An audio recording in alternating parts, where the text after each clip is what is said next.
کہتے ہیں کہ تحفۃ الہند اور کچھ ایسی ہی کتابیں پڑھنے کے بعد مولانا عبید اللہ کا جھکاؤ اسلام کی طرف ہو گیا۔ انہوں نے خاندان میں جب یہ ذکر کیا تو ان کی ماں اور بہن ناراض ہو گئیں، وہ گھر چھوڑ کر بھاگ گئے۔ 15 اگست 1887 کو انہوں نے اور ان کے دوست نے اسلام قبول کر لیا۔ اب جب اسلام قبول کیا تو نام کا سوال پیدا ہوا۔ تحفۃ الہند کے مصنف کے نام پر ان کا نام رکھا گیا عبید اللہ اور ان کے دوست کا نام عبد القادر۔ کہتے ہیں کہ وہ جلد ہی سندھ چلے گئے اور وہاں انہوں نے عربی پڑھنی لکھنی سیکھی۔ بھرچنڈی کے حضرت حافظ محمد صدیق کے شاگرد ہو گئے اور سندھ کو اپنا گھر بنا لیا۔ 17 سال کی عمر میں عبید اللہ سندھی دیوبند آ گئے، جہاں انہوں نے شیخ الہند کی سرپرستی میں تعلیم حاصل کی۔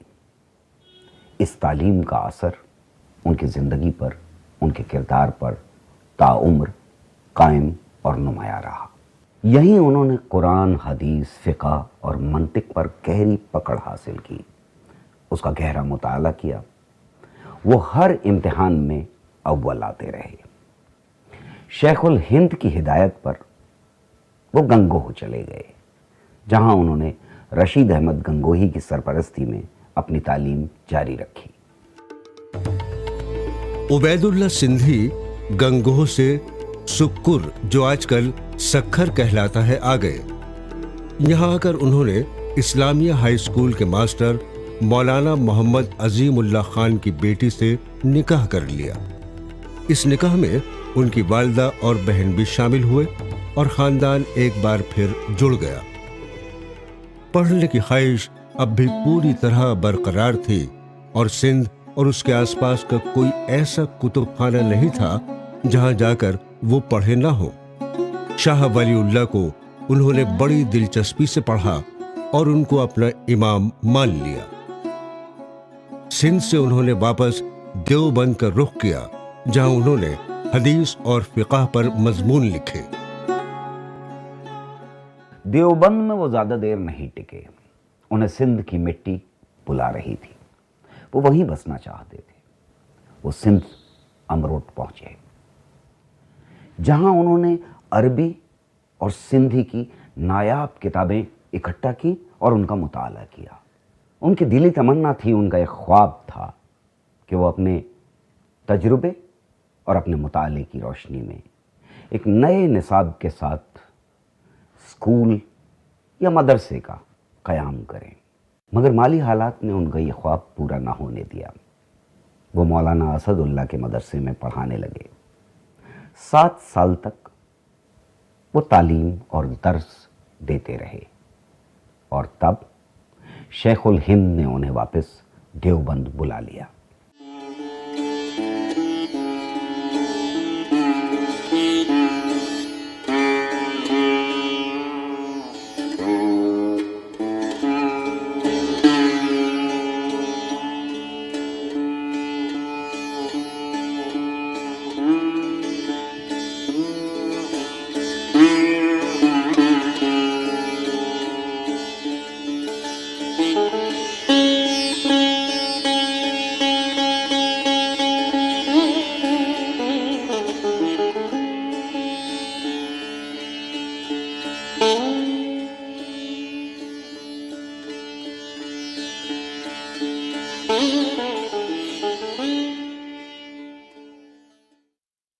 مولانا عبید اللہ سندھی دیوبند لوٹ آئے اور یہاں انہوں نے جماعت الانصار میں پڑھانا شروع کیا۔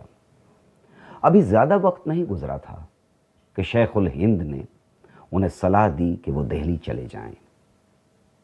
ان کی ذمہ داری تھی نوجوانوں کو اپنے ساتھ جوڑنا تاکہ آزادی کی تحریک شروع کی جا سکے۔ دلی میں نوجوانوں کو اپنے ساتھ جوڑنے کے علاوہ ان کی ایک اور بھی ذمہ داری تھی، سیاسی رہنماؤں کے ساتھ تعلق قائم کرنا۔ یہاں ان کا اٹھنا بیٹھنا مولانا محمد علی، مولانا ابوالکلام آزاد، اور ڈاکٹر انصاری کے ساتھ شروع ہو گیا۔ دہلی میں فتح پوری مسجد میں دینی تعلیم کے ساتھ ساتھ سیاسی تعلیم بھی چلتی رہی۔ دھیرے دھیرے نوجوانوں کی تعداد جو ان سے تعلیم لینے کے لیے آتے تھے بڑھتی چلی گئی۔ اس کی خبر پولیس کے کانوں تک پہنچ گئی اور جلد ہی مولانا کو گرفتار کر لیا گیا۔ ظاہر ہے کہ نوجوانوں کی تعداد جو مسجد میں آ رہی تھی وہ بھی کم ہونے لگی۔ مولانا نے اپنی زندگی کے تقریباً 30 سال پڑھنے پڑھانے اور مشاہدے میں گزارے۔ لگاتار سیاسی سوچ اور نوجوانوں کے ذہنوں کو گرمانا یہ ان کا زندگی کا مقصد تھا۔ دن پڑھنے اور پڑھانے میں گزرتے تو راتیں تحریک آزادی اور غلامی کی زنجیریں کاٹنے کے منصوبے بنانے میں۔ مولانا عبید اللہ سندھی ہندوستان کی غلامی سے بہت پریشان رہتے تھے اور وہ اس سرزمین کو جلد ہی برطانیہ کی گرفت سے آزاد کرانا چاہتے تھے۔ شاہ ولی اللہ اور مولانا محمد اسماعیل شہید کے خیالات اور ان کی قربانیوں کا مولانا پر بہت اثر تھا۔ وہ اس وقت کے بارے میں اکثر سوچتے جب ہندوستان آزاد ہوگا اور ہندوستانی عوام خود اپنی حکومت قائم کریں گے۔ ان کی سیاسی سمجھ کے بارے میں اکثر انقلابی گروہوں کو پتہ چل چکا تھا اور پولیس کو بھی۔ ابھی مولانا کے منصوبے خود ان کی نظر میں بھی پوری طرح واضح نہیں ہوئے تھے کہ شیخ الہند نے انہیں کابل جانے کو کہا۔ مولانا کو نہ تو اس بات کا اندازہ تھا کہ انہیں کابل کیوں بھیجا جا رہا ہے اور نہ ہی وہ اس طرح اچانک ملک سے باہر جانے پر خوش تھے۔ انہوں نے اپنے ساتھیوں کو بھی نہیں بتایا کہ وہ کابل جا رہے ہیں۔ شیخ الہند نے ان کے پہنچنے کی خبر کابل میں اپنے ساتھیوں کے پاس پہلے ہی بھجوا دی تھی اور اس کام کی زمین بھی تیار کروا دی تھی جو مولانا ہندوستان میں کرنا چاہتے تھے۔ کابل پہنچنے پر شیخ الہند کے منصوبے کی تفصیلات مولانا عبید اللہ سندھی کو حاصل ہوئی اور اسی منصوبے کا ایک حصہ تھا کابل میں ہندوستان کی جلا وطن سرکار کا قیام۔ سن 1915 میں کابل میں عبید اللہ سندھی نے مولانا برکت اللہ بھوپالی، راجہ مہندر پرتاپ، مولوی بشیر وغیرہ کے ساتھ مل کر پروویژنل گورنمنٹ آف انڈیا قائم کی۔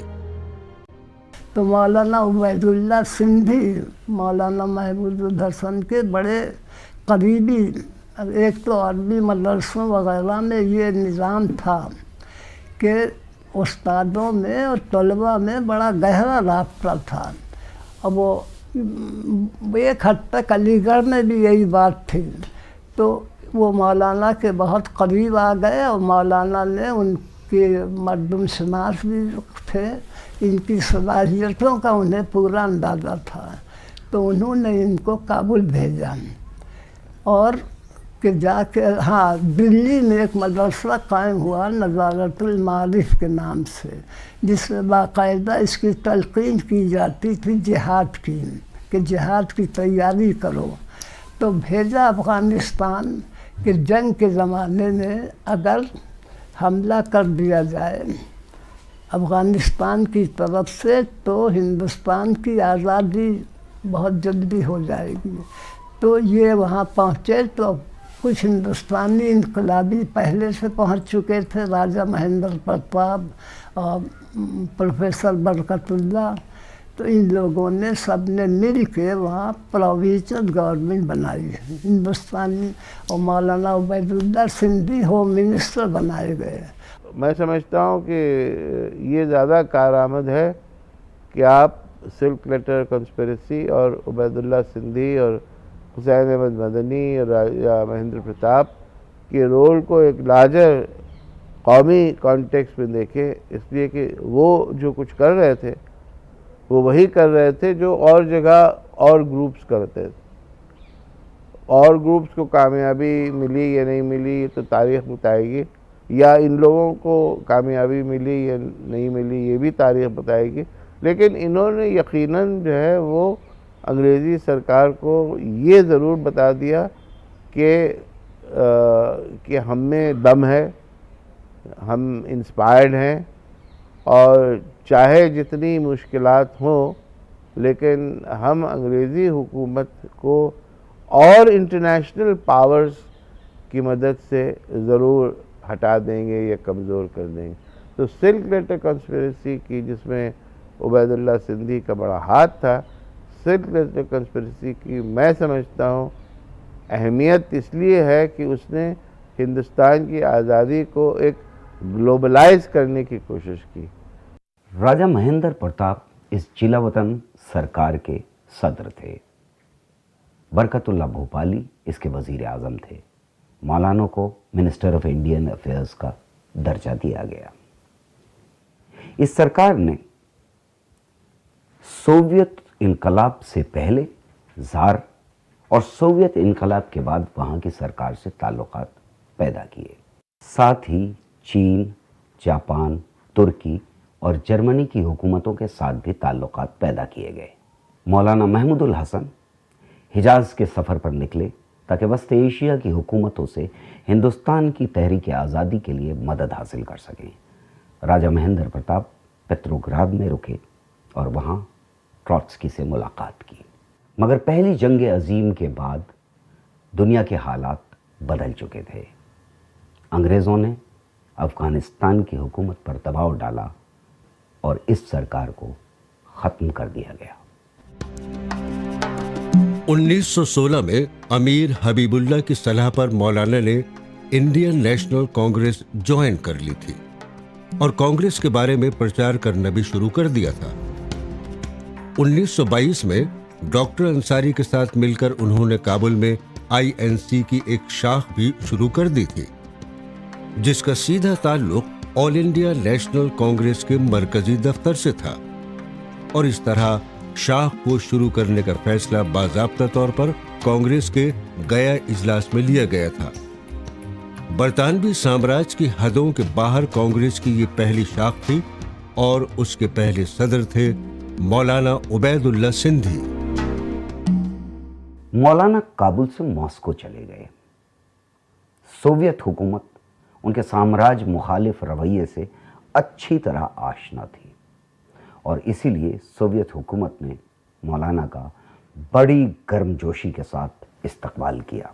یہاں سوشلزم کے نظریے پر، اس کے فلسفے پر کتابیں، ادب اور ساری سہولتیں مولانا کو فراہم کی گئیں تاکہ وہ اس فلسفے کو سمجھ سکیں۔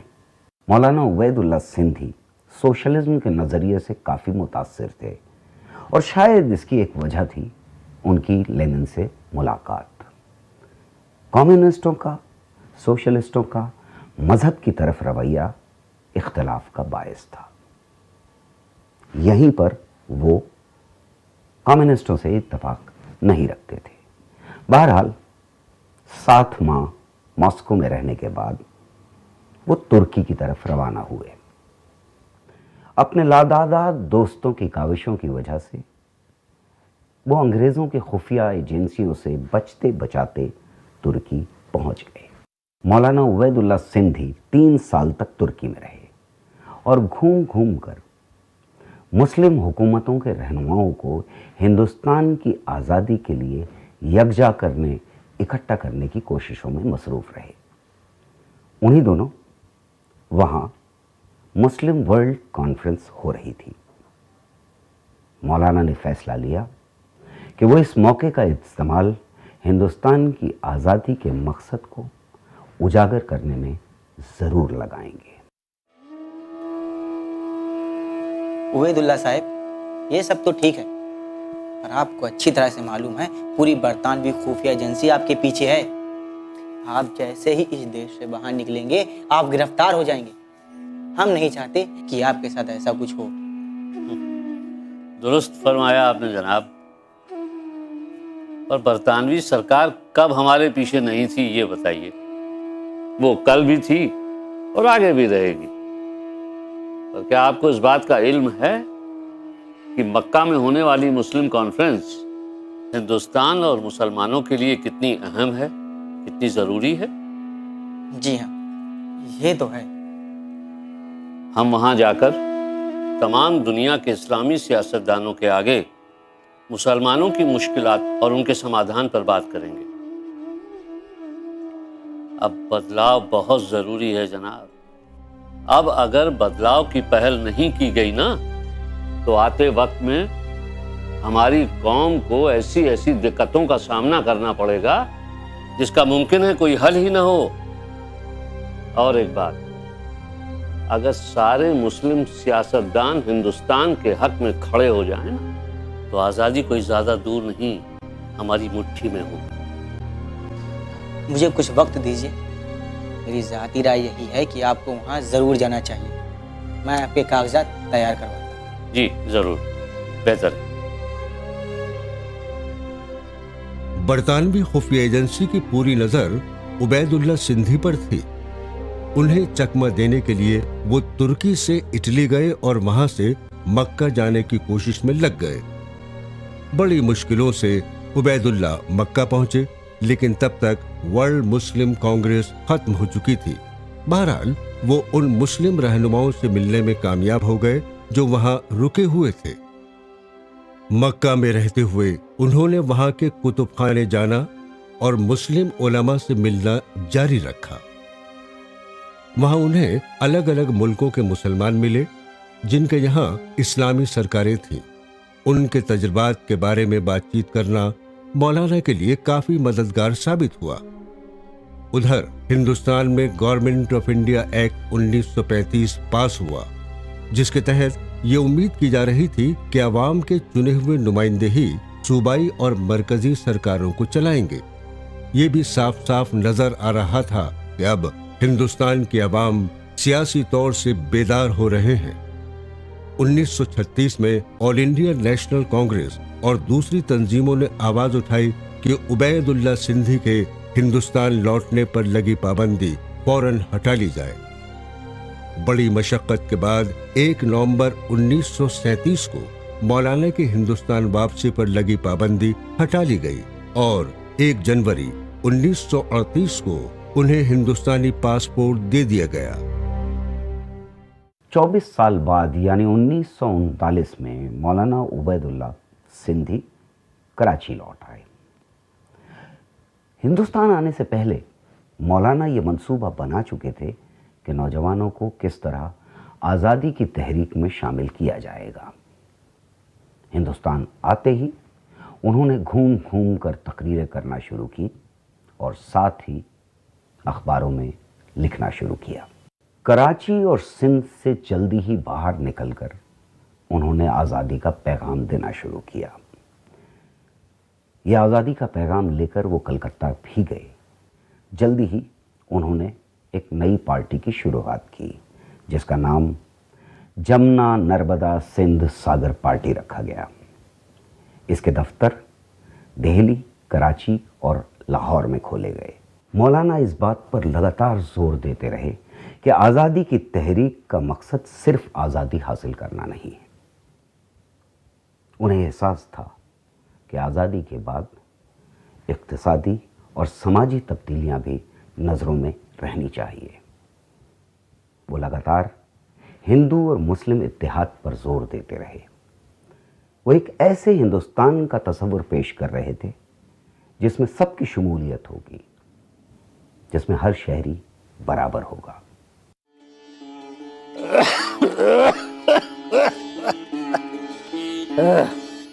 سلام علیکم مولانا صاحب۔ وعلیکم السلام ورحمۃ اللہ وبرکاتہ۔ کیسے ہو امین کھوسا؟ بس اللہ کا شکر ہے مولانا صاحب۔ اور سنائیے کیسی طبیعت ہے آپ کی؟ ویسے کل سے تو بہتر لگ رہی ہے۔ اللہ کا شکر ہے اور آپ کی محبت ہے، اسی لیے ابھی تک زندہ ہوں، ورنہ اتنی تکلیف میں زندہ رہنا بھی بڑا مشکل ہے بھائی۔ اور مجیب میاں کیسی چل رہی ہے آپ کی پڑھائی لکھائی؟ بس ٹھیک ہے مولانا صاحب۔ اور کیسے ہیں سیاسی حالات اس ملک کے بھائی؟ دیکھنا امین، ان مذہبی طاقتوں کی وجہ سے